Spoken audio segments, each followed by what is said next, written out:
Hey there blues fans, John here with the Blues Guitar Institute, and in this lesson we're going to take a look at an acoustic blues lick in A that spans quite a distance on the neck. So this one will get your fingers moving about the fretboard a little bit and thinking about ways to use notes intelligently from the key of A. And I think you're really going to enjoy this one, so let's get started by giving the lick a listen. Here we go.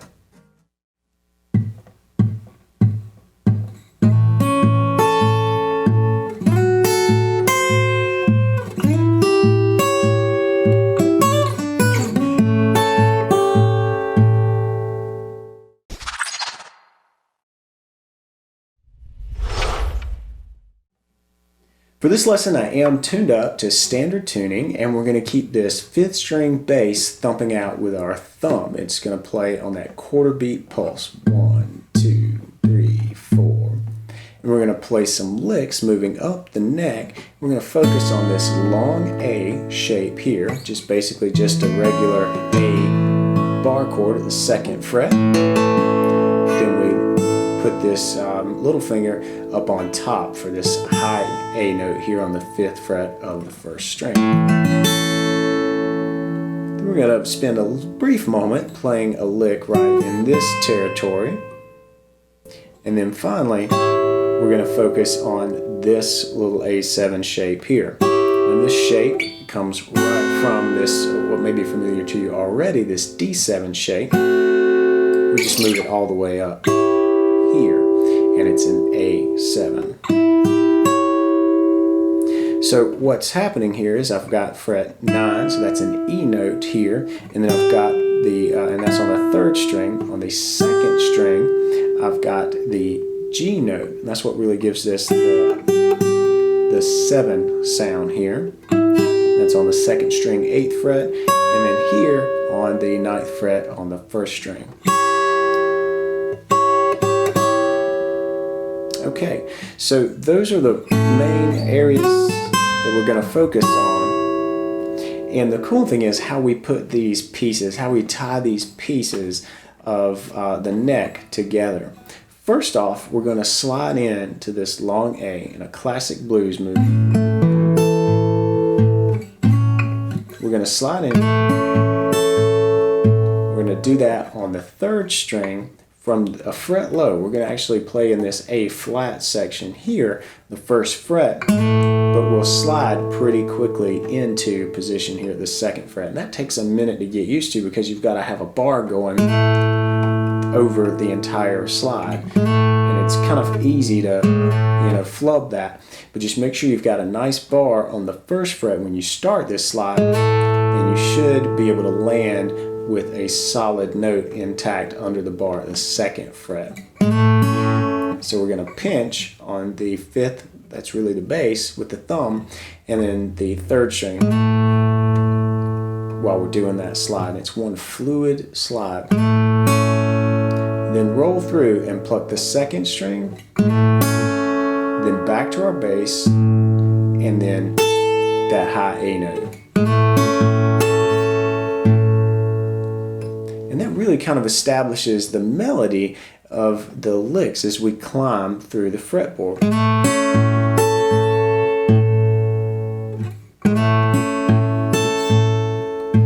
Because what we're going to do is that same sort of contour, rise and fall of the melody, but we're going to use some different notes as we move up. And here, for the next bar, we're going to keep sort of that same idea going, but we're going to slide in to the 7th fret on the 2nd string, and then hit this same A note here on the 1st string. And then we're going to play this note on the 8th fret of the 1st string. It's a C note. And that gives a nice bluesy sound. That's actually the minor 3rd when you're thinking about an A. So there's a C note from a regular A minor chord. I'm just highlighting it here as we're thumping out this bass.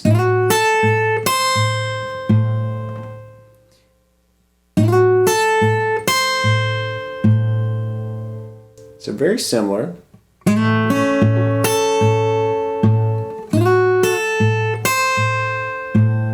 Then we're going to slide into the 9th fret on the 3rd string, that E note, and our sort of D7 shape. And we really just roll through that, but we sort of get that same rise and fall of the melody. And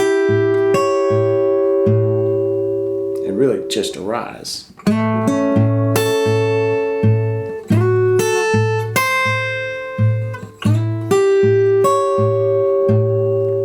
So that's the first part of this, is tying these three positions together. And see that we've moved all the way from here up to this 9th fret, and it doesn't sound out of place. It seems to tie together because one of this note right here kind of getting us from this shape to up here without any sort of drastic jump in intervals, and then from here we're right next to this A7. Actually kind of begs to go into that.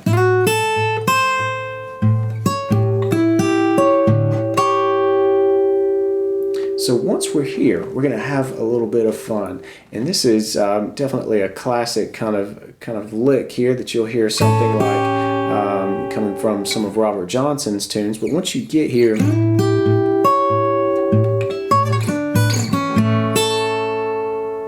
so this little bit is a whole lot of fun. What we're doing is playing the E note on the 3rd string, right?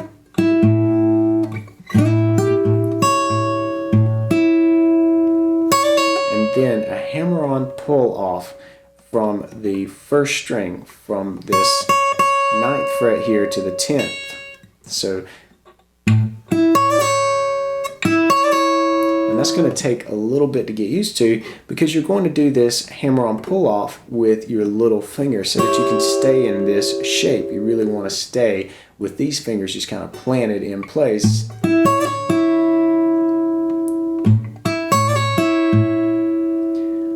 And then the main thing about that hammer-on pull-off is you want to do that with a really solid hammer and then pull-off. You want to hear those notes. You want to hear this, this, and then this, almost as if you plucked it. So I just hit it one time there, and you heard each of the 3 notes. So really the 9th fret, 10th fret, and back. They ring clear, they ring true.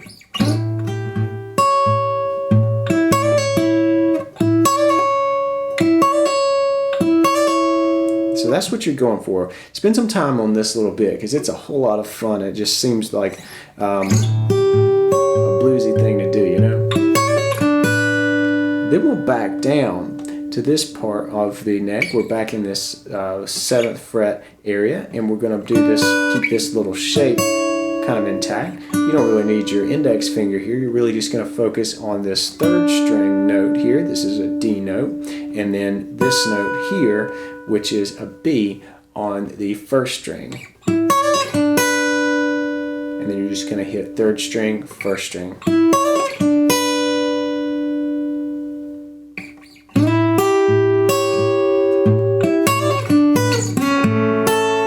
And finish up with this little sliding chord. This time we're going to slide in, not from the 3rd string, but the 2nd string under this sort of A flat to A move, which is a really cool way to get into this long A. In particular, it brings out this minor 3rd, remember that C we talked about before, to this major 3rd. This is the minor 3rd C, this is the major 3rd C sharp. And notice that that is under the A major chord. So we're really just kind of playing with this. And that sound happens a lot in blues. Hear that?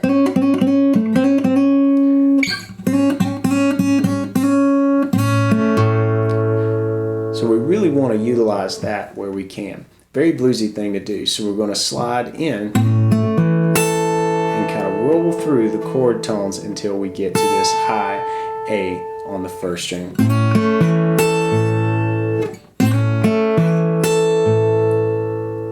So So let's put these different parts together, both the climb up and then the working our way back down into this sort of home base here. Let's play through things slowly and really pay attention to how we position ourselves in these changes. Here we go.